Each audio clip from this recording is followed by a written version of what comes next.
ലാവെസാൻ, ഷിയാൻ, വറാമിൻ, തുർഗൂസബാദ് എന്നീ 3 സ്ഥലങ്ങളിൽ ഇറാൻ പ്രഖ്യാപിക്കാതെ ആണവ സാമഗ്രികൾ ഉപയോഗിച്ചുവെന്ന് റിപ്പോർട്ട് വ്യക്തമാക്കുന്നു. 2003 ലാവെസാൻ, ഷിയാനിൽ ആണവ സ്ഫോടനത്തിന് ഉപയോഗിക്കാവുന്ന ന്യൂട്രോൺ സോഴ്സുകൾ നിർമ്മിക്കാൻ യുറേനിയം മെറ്റൽ ഡിസ്കുകൾ ഉപയോഗിച്ചുവെന്നും മുൻപുള്ള റിപ്പോർട്ടിൽ വ്യക്തമാക്കിയിട്ടുണ്ട്. IAEA എന്ന ഇന്റർനാഷണൽ ആറ്റോമിക് എനർജി ഏജൻസിക്ക് നിയമപ്രകാരം അറിയിപ്പുകളൊന്നും നൽകാതെയാണ് പരീക്ഷണങ്ങൾ നടത്തിയതെന്നാണ് വിവരം.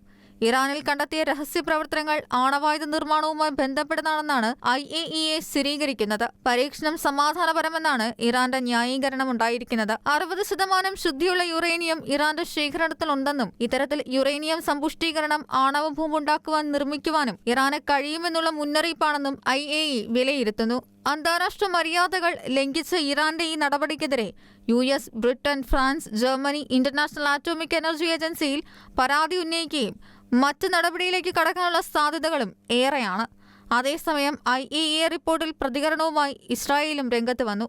ഇറാൻ അണ്വായുധം നിർമ്മിക്കാൻ തയ്യാറായി കഴിഞ്ഞെന്നും IAEA റിപ്പോർട്ട് വളരെ ഗുരുതരമാണെന്നും അന്താരാഷ്ട്ര സമൂഹം ഉണർന്ന് ഇതിലിടപെടണമെന്നും ഇസ്രായേൽ പ്രധാനമന്ത്രി ബെഞ്ചമിൻ നെതന്യാഹു ആവശ്യപ്പെട്ടു. അതേസമയം അമേരിക്കയുമായി തുടരുന്ന ആണവ കരാർ ചർച്ചകൾക്കിടയിൽ ഇറാന്റെ ഈ പ്രവൃത്തി ദൂരവ്യാപക പ്രത്യാഘാതങ്ങൾ ഏറെ ഉണ്ടാക്കുവാനുള്ള സാധ്യതകളാണ് മുന്നിൽ കാണുന്നത്.